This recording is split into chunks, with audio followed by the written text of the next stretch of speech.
अक्सर इधर दरबार पे आते हैं और यहाँ नफर वगैरह सुनते हैं, मुरादें लेकर आते हैं और झोली भर के जाते हैं। दरबार में लोगों की दुआएं कबूल होती हैं। लोग वो ये नहीं कि ये पाकिस्तान के लोग ही यहाँ आते हैं, बल्कि बहुत दूर दूर से लोग आते हैं, फिर दूर के शहरों के आते हैं। जो भी आता है हमेशा झोली भर के आता है। ये अल्लाह ताला के बहुत ही ख़ासों में समझ लें, और ये जगह बहुत पाक है। Data Darbar, as you know, is the holiest place among other places in Pakistan, and the number of Zaireens who visit at the shrine is over 5 to 10,000 on a daily basis, and on Thursday and Fridays the visitors are around 25,000, and at times it is 30,000. And on special occasions like for example Shab-e Miraj and Ramadan, the number of visitors are over 40,000. So it is one of the largest shrine in Pakistan, and we have a langar khana which is run and operated by us, supervised by our duty managers and a langar in charge. So the langar is available throughout the day, 24 hours basis.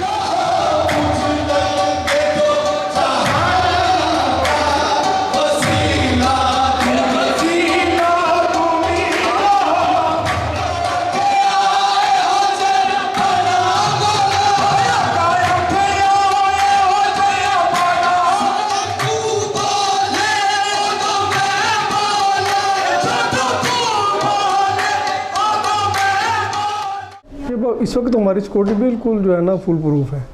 मुख्तलिफ़ तरीक़ों से checking की जाती है, manually भी होती है, metal detector के ज़रिए होती है। उसके बाद वॉक थ्रू गेट्स लगे हुए हैं, वॉक थ्रू गेट से जब बंदा गुजरता है उसके बाद फिर मैनुअली चेकिंग होती है।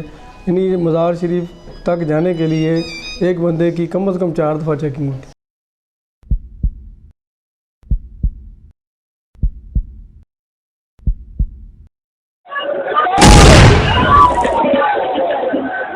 एक शख्स अंदर भागा है, उसके हाथ में एक बैग है और उसके पीछे ही सिक्योरिटी एहलकार उसको पकड़ने के लिए गए हैं कि इससे पहले कि सिक्योरिटी एहलकार उसको पकड़ पाते कि उसने वजू खाने में जाके धमाका कर दिया।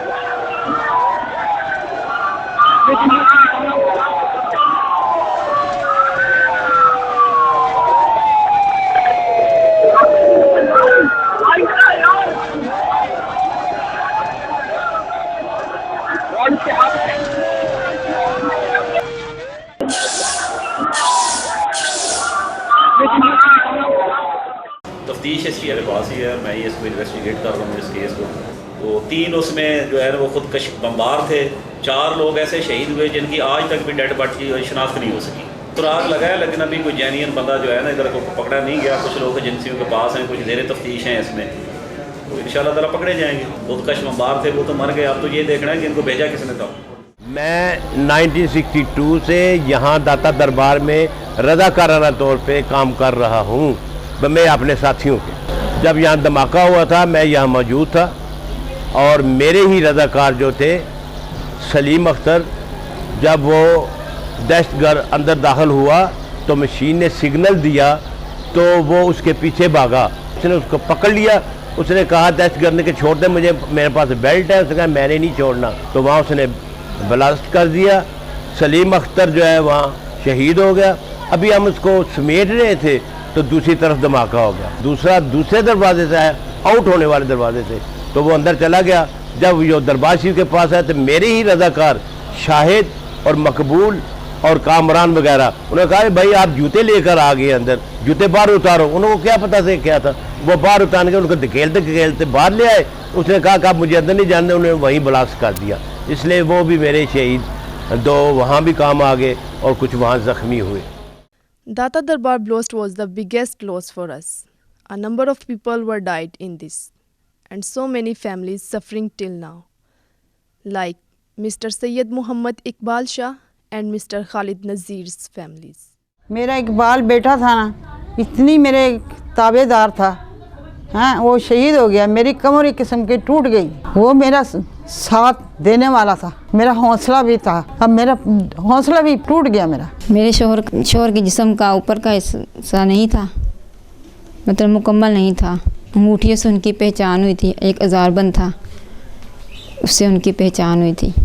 वो इज़हार बंद ना होता हमें नहीं पता लगता। अब उन्हें थोड़ा ये पता था कि मैंने आज मेरा शहादत का दिन है, बस इसी तरह बच्चों से खेलते खालते गए हैं।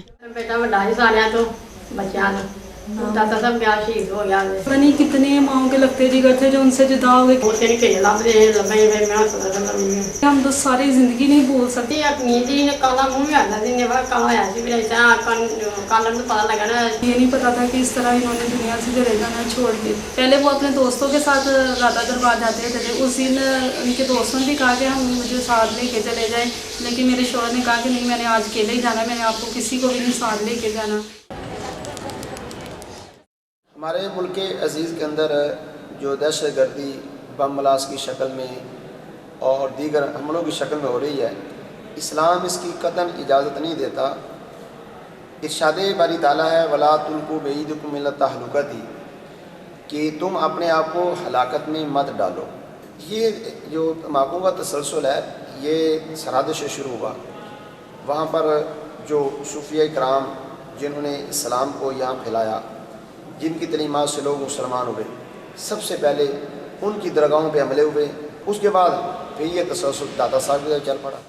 दाता ਦੇ ਦਰਬਾਰ ਤੇ ਜੋ ਬੰਬ ਧਮਾਕਾ ਆਇਆ ਹੈ, ਅਸੀਂ ਉਹਦੇ ਨਾਲ ਬਹੁਤ ਨਫ਼ਰਤ ਕਰਦੇ ਹਾਂ ਵੀ ਇਹ ਕੰਮ ਨਹੀਂ ਹੋਣਾ ਚਾਹੀਦਾ। ਗੁਰਪੀਰਾਂ ਦੀ ਜਗ੍ਹਾ ਤੇ ਜਿਸਨੇ ਵੀ ਕੀਤਾ ਉਸਨੇ ਬਹੁਤ ਹੀ ਮਾੜਾ ਕੰਮ ਕੀਤਾ ਔਰ ਸਿੱਖ ਕੌਮ ਕਦੇ ਵੀ ਇਹਨਾਂ ਗੱਲਾਂ ਦੀ ਇਜਾਜ਼ਤ ਨਹੀਂ ਦਿੰਦੀ ਔਰ ਸਿੱਖ ਕੌਮ ਹਮੇਸ਼ਾ ਇਸ ਨੂੰ ਮਾੜਾ ਗਿਣੇਗੀ। हमारा मज़हब जो है वो इन बम धमाकों की इजाज़त नहीं देता, क्योंकि हमारा मज़हब जो है उसकी बुनियाद अमन और इत्मीनान पे है, तसल्ली पे है, सुकून पे है। सो लिहाजा हमारे मज़हब में इस किस्म की कोई गुंजाइश नहीं। सो हम मुकम्मल तौर पर उसकी मज़म्मत करते हैं।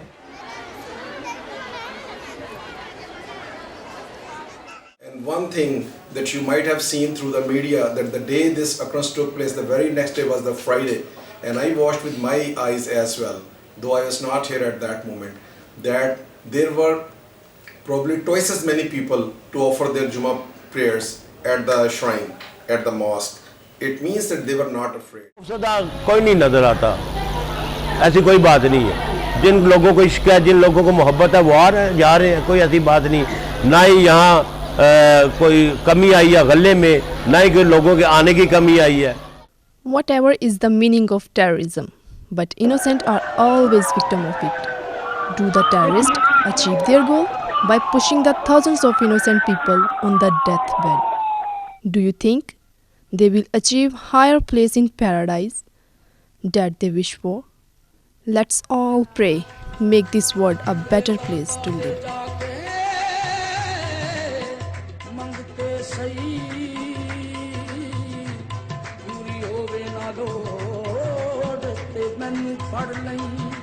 आसे पासियों दुखां दा सौ रब दी, तेरे घेरा ना तोड़ ते मैनू फड़ लई।